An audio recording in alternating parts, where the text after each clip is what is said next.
ఆర్థిక సంక్షోభం వస్తుంది అంటే సామాన్యుడికే ఇంకా ఎక్కువ నష్టాలు.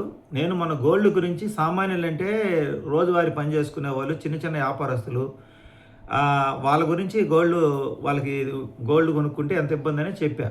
ఎందుకంటే వాస్తవానికి మనలాంటోళ్ళు బంగారం ఎప్పుడో ఒక సంవత్సరం పని బాగా జరిగిందనో, లేపోతే మన పెద్దోళ్ళు ఇచ్చిన ఆస్తి ఏదైనా అమ్మినప్పుడో, లేకపోతే అనుకోకుండా మనకి ఏదైనా చిన్న చిన్న వ్యాపారాలు చేస్తే ఏదైనా ఒకసారిగా ఆదాయం వస్తేనో పెట్టుకుంటాం. అంటే ఇది పర్మనెంట్ ఇన్కమ్ కాదు.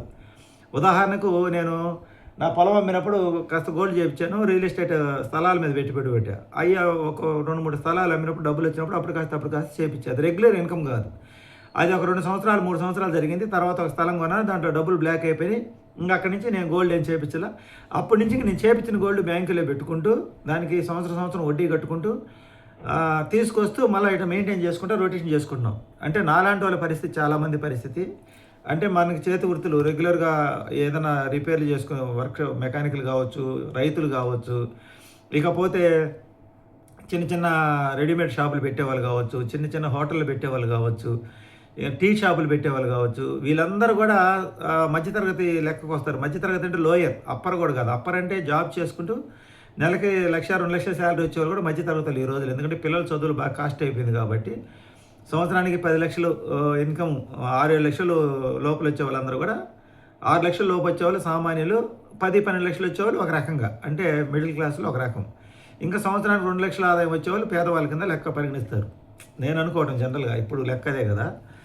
ఈ చిన్న ఇల్లు కట్టుకోవాలన్నా, ఒక కాలనీలో ఇల్లు కట్టుకోవాలన్నా మెల్ల ఉన్న బంగారం, ఒంటి మీద సొమ్ములు, ప్రతి ఒక్కరు చూపించుకుంటారు సొమ్ములు. సుమారైన వాళ్ళందరూ కూడా, సుమారైన వాళ్ళు అంటే నేను చెప్పాను కదా, ఇలా పనులు చేసుకునే వాళ్ళు కూడా స్వతంత్ర వృత్తుల్లో జీవించే వాళ్ళు రేపు భవిష్యత్తు అవసరాలకు అవసరమని అప్పుడు కాస్త చేర్చుకుంటారు. ఈ సిటీ పాటలు కట్టుకోవచ్చు, లేకపోతే ఏదైనా ఆర్డీలు కట్టుకొని ఆ డబ్బులు, టైలరింగ్ చేసేవాళ్ళు కానీ, లేడీస్ ఇంట్లో మిషన్ కుట్టుకుని, భర్త బయట సంపాదించుకొస్తుంటాడు, ఆ భార్య ఇంట్లో మిషన్ కుట్టుకుంటుంటుంది. నెలకు ఒక 3,000, 4,000 ఆమె ఖర్చులకు సంపాదించుకొని ఆ డబ్బుల్ని ఆర్డీలు అట్ట పొదుపులు కట్టుకొని, ఆ పొదుపుల మీద ఒక అమౌంట్ వచ్చిన తర్వాత ఏదో దానికి తగ్గ అమౌంట్, 1,00,000 రూపాయలు వస్తే దానికి తగ్గ బంగారం, అట్లా స్టెప్ బై స్టెప్ చేర్చుకుంటూ ఆడవాళ్ళు పొదుపు చేసుకుంటూ ఇలా చేస్తుంటారు. ఇది అలాగే పెళ్ళిళ్ళు చేసుకునేటప్పుడు తల్లిదండ్రుల తరఫు నుంచి వచ్చిన బంగారం కావచ్చు, లేకపోతే ఈ తల్లిదండ్రుల తరఫున, అబ్బాయి తల్లిదండ్రుల తరఫున వచ్చింది కావచ్చు, ఏదో ఒకటి దాన్ని జాగ్రత్తగా కాపాడుకొని ఈ పిల్లల భవిష్యత్తు అవసరాలకి మనకి ఏదైనా ఇబ్బంది అయినప్పుడు ఏందని బ్యాంకుల్లో పెట్టుకొని తెచ్చుకుంటారు. కాకపోతే ఇప్పుడు వచ్చిన సమస్య ఏంటంటే, ఇప్పుడు కూడా ఈ సమస్య కూడా మన లాంటి వాళ్ళకే వచ్చిందనమాట. ఎలా వచ్చిందంటే, కొత్త రూల్స్ వస్తున్నాయి అంట బ్యాంకులకి సంబంధించి. ఆర్బీఐ కొత్త రూల్స్ విధిస్తుందంట. మినిమం డిగ్రీ చదివితే కానీ ఇట్లాంటి చేయకూడదు వీడియోలు అంటున్నారు. ఇట్లాంటి వాటికి డిగ్రీ అవసరం లేదనుకుంటా బహుశా. నేను కూడా వేరే వాళ్ళు బాగా చదువుకున్న వాళ్ళు, మేధావులు, వాళ్ళు వార్తల్లో చెప్తుంటే దాన్ని గురించి విశ్లేషణ చేస్తున్నారు. ఇది నాకు పెద్ద చదువు లేదు, అనుభవం మీద చెప్తున్నాను అనమాట. వాళ్ళు చెప్పే విధానాన్ని బట్టి ఏంటంటే, 2.5 లక్ష మించి బ్యాంకులో బంగారం, గోల్డ్ లోన్ తీసుకోవాలంటే మీరు ఐటీ రిటర్న్స్ చూపించాలి. అంటున్నారు. ఐటీ రిటర్న్స్ అంటే సాధారణమైన వాడికి నిత్యం సంపాదన లేని సక్రంగా, అంటే ఒక అప్ అండ్ డౌన్ సంపాదన ఉంటుంది చాలామంది చేతి వృత్తుల వారికి, అంటే సీజన్ వారీగా బట్టల వ్యాపారం చేసేవాళ్ళు, అంటే మనకు మామూలుగా బండ్ల మీద పెట్టుకుని బట్టల వ్యాపారం చేసేవాళ్ళు కానీ, టైలరింగ్ చేసేవాళ్ళు కావచ్చు, లేకపోతే చిన్న చిన్న వ్యాపారాలు చేసేవాళ్ళు, వాళ్ళకి నిలకడైన వ్యాపారం, టీ షాపుల వాళ్ళు కావచ్చు, వాళ్ళకి నిలకడగా వ్యాపారం ఇలాగే రన్నింగ్ అయితే చెప్పడానికి లేదు.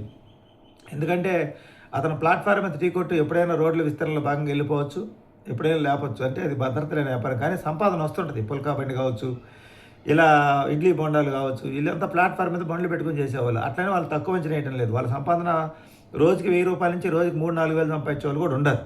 అయితే వాళ్ళు ఇలా జరుగుతుంది కదా అని చెప్పి రెగ్యులర్గా అలాగే జరగడానికి అవకాశం లేదు. ఒక ప్రభుత్వాలు మారినప్పుడల్లా రోడ్లు శుభ్రం చేసే భాగంగా, సైడ్ కాలు విస్తరణ చేసే భాగంగా అభివృద్ధి చేస్తుంటారు. కాబట్టి ఆ సమయంలో వాళ్ళు లేపుతుంటారు, మళ్ళీ పాత వాళ్ళు పోతుంటారు, కొత్త వాళ్ళు వస్తుంటారు.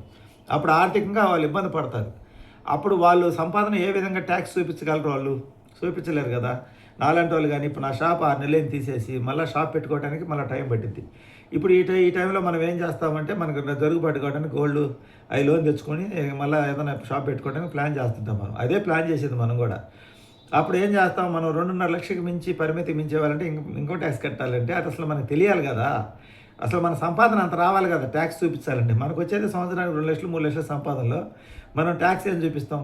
అయితే గోల్డ్ పెట్టి నువ్వు ఎలా తీరుస్తావని అనుకుంటారు. గోల్డ్ పెట్టి తీరుస్తావంటే చెప్తాను కదా, ఎన్నో సంవత్సరాలు పొదుపులు చేసుకుంటుంటాం. అవి అప్పుడప్పుడు వచ్చినప్పుడు అవి కట్టి మళ్ళీ దాన్ని క్లియర్ చేసుకొని దానికి వడ్డీ జమేసుకొని మళ్ళీ తీసుకొచ్చుకొని మళ్ళీ పెట్టుకొని ఇలా రొటేషన్ చేస్తూ ఉంటాం మనం. అంటే ఎప్పటికైనా మనం సక్సెస్ కాకపోతామని ఆశతో కొంతకాలానికి అలా రొటేషన్ చేసి మనం ఒకనాటి చేతులు ఎత్తేసి వదిలేస్తుంటాం చాలామంది. తిరిగి లాస్ట్‌కి ఇంక పోరాలేక అమ్మేసుకుంటాం. అమ్మేయటం అంటే బ్యాంకులకి అదే ఈ గోల్డ్ తీర్చలేనప్పుడు బయట ప్రైవేట్ వాళ్ళు ఉంటారు కదా! మీ ఆన్‌లైన్‌లో మీ గోల్డ్ అప్పటికే బ్యాంకుల నుంచి విడిపించి మీ డబ్బులు మీకు మిగిలిన డబ్బులు ఇస్తామని. ఇంక అట్టాటోళ్ళకి ఇంకా ప్రైవేట్ ఫైనాన్స్‌లో పెట్టినోళ్ళైతే వదిలేస్తుంటారు. తాకట్టులో అట్ట పెట్టినోళ్ళు. ఉదాహరణకు నేనే ఒక టైంలో వదిలేశాను. అంటే ఒక 2 సవర్ల దండ 1995లోనో, 96లోనో, 94లోనో ఇంక నేను దానికి వడ్డీ కట్టలేక రూ. 3 వడ్డీ. వడ్డీ కట్టలేక లాస్ట్‌కి వాళ్ళు మీరే తీసేసుకోండి. ఇంక నేను కట్టలేనంటే అప్పుడు 2 సవర్ల దండ 3300 అనమాట. 3300కి కుదవకొట్టోళ్ళకి వదిలేసా. 1995 అప్పుడు 94, 95 సరిగ్గా గుర్తులేదు. ఆ టైంలోనే. ఆ తర్వాత కొంతకాలానికి మా ఊర్లో బ్యాంకులు అప్పుడు స్టేట్ బ్యాంకులు అయ్యి ఉండేవి కానీ అది పాస్‌బుక్‌లు పెట్టుకొని ఏమో ఇస్తారనుకుంటా. ప్రైవేట్‌గా వ్యక్తిగత రుణాలు ఇచ్చేవాళ్ళు కాదనుకుంటా నాకు తెలిసి. మా ఊర్లో ఆంధ్ర బ్యాంక్, స్టేట్ బ్యాంకే ఉంది అప్పట్లో. ఆ తర్వాత 2000 సంవత్సరం 99లో ఆంధ్ర ప్రగతి గ్రామీణ బ్యాంక్ అని మా ఊర్లో పెట్టారు. ఆ బ్యాంకుల్లో తర్వాత ప్రైవేట్‌గా కూడా బంగారం పెట్టుకున్నారు. ఆ తర్వాత ఈ రూ. 3 వడ్డీ కుదవకొట్టోళ్ళకి పెట్టి నష్టపోవాలి. 3 నెలలే టైం ఇస్తారు. 3 నెలల లోపల బంగారం అని నడిపించుకోవాలి. లేకపోతే మనం దానికి వడ్డీ అన్న కట్టాలి. లేకపోతే అది ఏలంకెళ్ళిపోయిద్ది. వాళ్ళు ప్రైవేట్ వాళ్ళు కాబట్టి దానికి రిసిప్ట్ మీద ఉంటుంది 3 నెలలే టైం అని. వాళ్ళు కాకపోతే అమౌంట్ ఎక్కువ ఇస్తారనమాట. ఆ తర్వాత ఎప్పుడైతే ఆంధ్రప్రగతి గ్రామీణ బ్యాంక్ అనేది పెట్టారో వాళ్ళు వ్యక్తిగత రుణాలు కూడా ఇస్తున్నారు. ఇస్తుంటే ఇంక అక్కడి నుంచి ఒక మార్పులు వచ్చేసినాయి అనమాట 1999 నుంచి. ఇక నేను తర్వాత 2004లో నేను బ్యాంకులో పాస్బుక్ తీసుకొని ఆ తర్వాత గోల్డ్ పెట్టుకొని ఇంక అక్కడి నుంచి ఎంత 90 పైసలు వడ్డీ రూపాయి లోపే పెట్టింది వడ్డీ అని చెప్పి తెచ్చుకొని ఇదేదో బాగుంది ఆ రూ. 3 వడ్డీ కట్టేక్కడికని అక్కడి నుంచి మనం తెచ్చుకోవడం చేయడం జరుగుతుంది. ఇప్పుడు ఇలాంటి నాలాంటి వాళ్ళ స్టోరీలు చాలామంది ఉన్నాయి. ఇప్పుడు రోజువారీ పని చేసుకునే వాళ్ళు ఆటో డ్రైవర్లు కావచ్చు, మోటార్ సైకిల్ మెకానికల్ కావచ్చు. అంటే వీళ్ళని తక్కువ అంచనా వేయడం లేదు. ఆస్తులు ఉంటాయి. కానీ వీళ్ళు రొటేషన్ ఏంటంటే బంగారాలు చేపించుకొని కాలం అనుకూలంగా ఉన్నప్పుడు చేపించుకొని రేపు వీళ్ళు ఏ వ్యాపారం చేయాలన్నా ఇది ఒక స్థిరాస్తి. అంటే ఒక స్థలం కొనాలనుకుంటే ఈ బంగారం తీసుకుని పెట్టి మళ్ళీ రెగ్యులర్గా వచ్చే సంపాదనతో నెలకింత జమ వేసుకొని మళ్ళీ సంవత్సరానికి ఒకసారి తిప్పి పెట్టుకొని ఈ బంగారం మీద రొటేషన్ చేస్తుంటారు. అలాగే చిన్న వడ్డీ వ్యాపారస్తులు కొంతమంది ఉన్నారు. అంటే వాళ్ళు పొలాలు ఉంటాయి. పెద్దవాళ్ళు ఇచ్చిన పొలాలు ఒక ఎకరా ఆ పాస్ పుస్తకాలు పెట్టి ఎకరాకి 3 లక్షలు అంత ఇస్తారు. ఎకరాకి లోన్. దానికి రైతులకు తక్కువ వడ్డీ పడింది. అలా చాలామంది ఉన్నారు. వాళ్ళు పొలం పండించరు. రేటు తక్కువలో వాళ్ళు పెద్దవాళ్ళు ఇచ్చింది కాబట్టి రేటు తక్కువ పెద్దవాళ్ళు ఇచ్చింది. లేకపోతే ఎక్కడన్నా పల్లెటూరులో ఒక 2 ఎకరాల పొలం కొనుక్కుంటారు. వాళ్ళు పల్లెటూరు నుంచి వచ్చిన వాళ్ళే వాళ్ళు ఎక్కడో సారి 2 ఎకరాలు 3 ఎకరాల పొలం కొనుక్కొని వాళ్ళ పొలం విలువ తక్కువలో ఎక్కడో కొంటారు. పాస్బుక్లు తెచ్చుకొని ఆ బుక్కుల మీద పెట్టుకొని ప్రైవేట్గా వడ్డీ వ్యాపారం చేసుకుంటారు. వాళ్ళు 80 పైసలు వడ్డీ తీసుకొచ్చి రూ. 2 చేసుకుంటుంటారు అన్నమాట వడ్డీ. అలా చేసుకునే వాళ్ళు చాలామంది ఉన్నారు.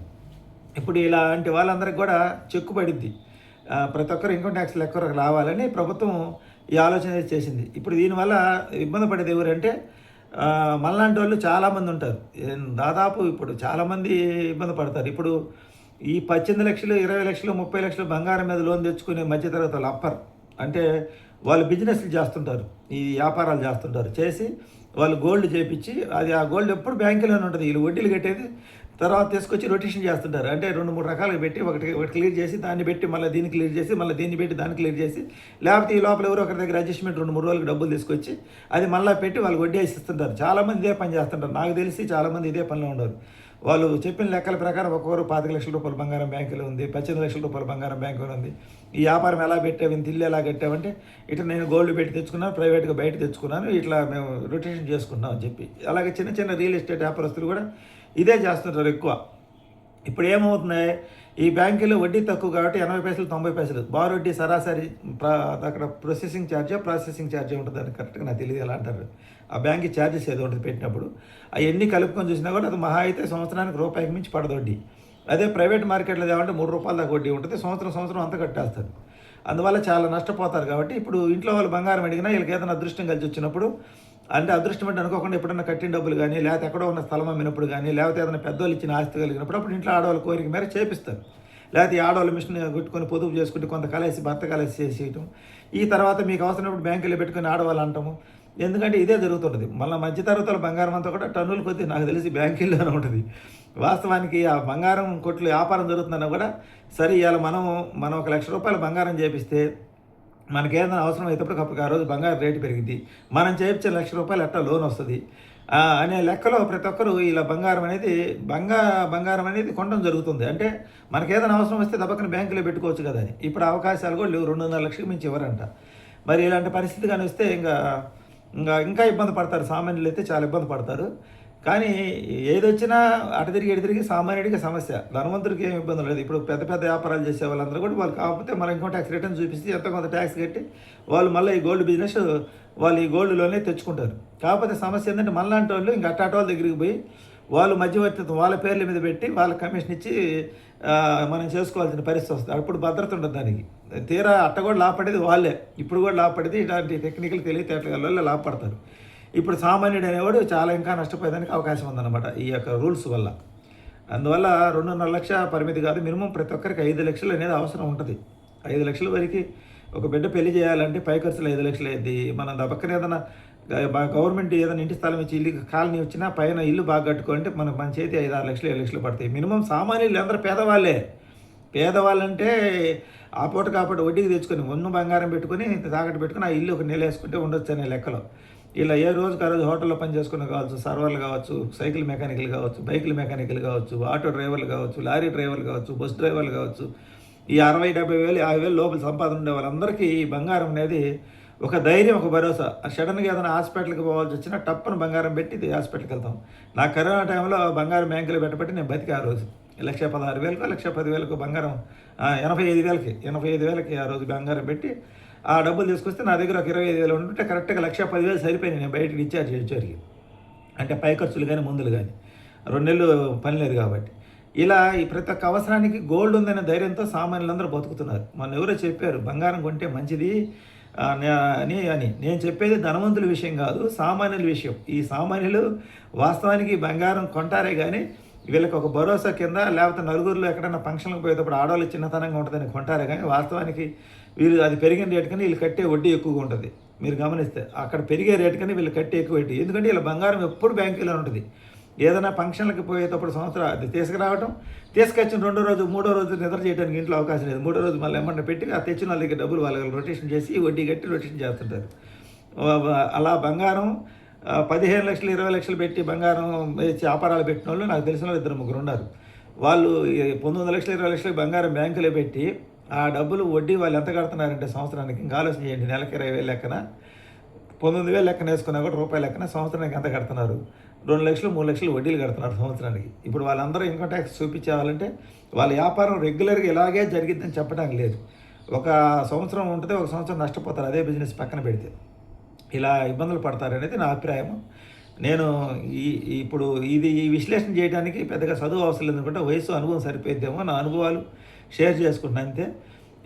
అంతేగాని బంగారం అనేది సామాన్యులకి ఇలా అదొక భరోసా భద్రత కింద ఒక నలుగురిలో ఆడవాళ్ళకి విలువ కోసం చేపించుకుంటారు. అవసరం వస్తే ఎప్పుడు బ్యాంకుల్లోనే ఉంటుంది. ఇంచుమించుగా 360 రోజుల్లో నాకు తెలిసి బంగారం 330 రోజులు బ్యాంకులో ఉంటుంది, 30 రోజులు ఇంట్లో ఉంటుంది. ఎందుకంటే వీళ్ళు అది ఇంట్లో పెట్టుకొని ఎక్కడికి పోలేరు. ఎక్కడికి పోవాలన్నా భయం, మెల్ల వేసుకొని పోవాలన్నా భయం, సామాన్యుల భయం. ఎందుకంటే మళ్ళీ కోల్పోతే మనం సంపాదించుకోలేమని ఇలా బాధపడుతూ ఉంటారు.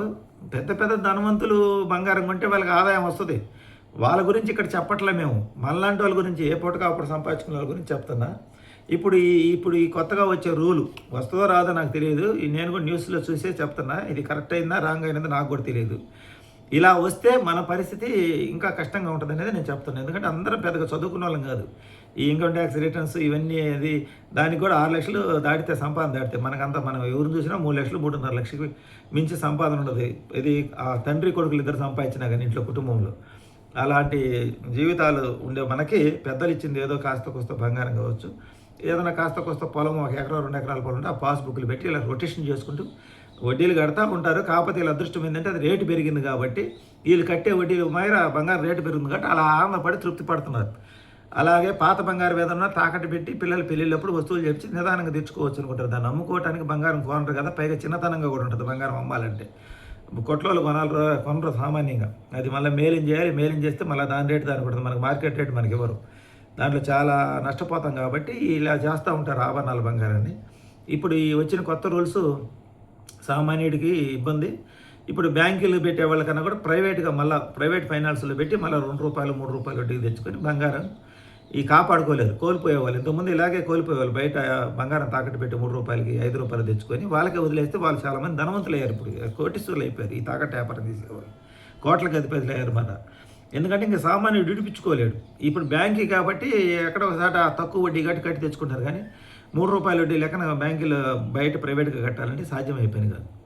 అందువల్ల మా సామాన్యులకు ఉండే ఒకే ఒక అవకాశం, ఆ అవకాశం కూడా ఈరోజు ఇంకా రాబోయే రోజులు క్లోజ్ అవుతుందని అని అంటున్నారు. అలా జరిగితే ఇంకా ఎలా ఉంటుందో పరిస్థితి. ఇంకా బంగారం కొనే వాళ్ళ సంఖ్య కూడా తగ్గిద్ది. ఆభరణాల బంగారం కొనరు ఇంకా, ఎందుకంటే ఇంకా ఆ భరోసా ఉండదు కాబట్టి. ఇదండి ఈరోజు వీడియో. నచ్చితే లైక్ చేయండి, సపోర్ట్ చేయండి. నా విశ్లేషణ బాగుంటే కామెంట్ చేయండి.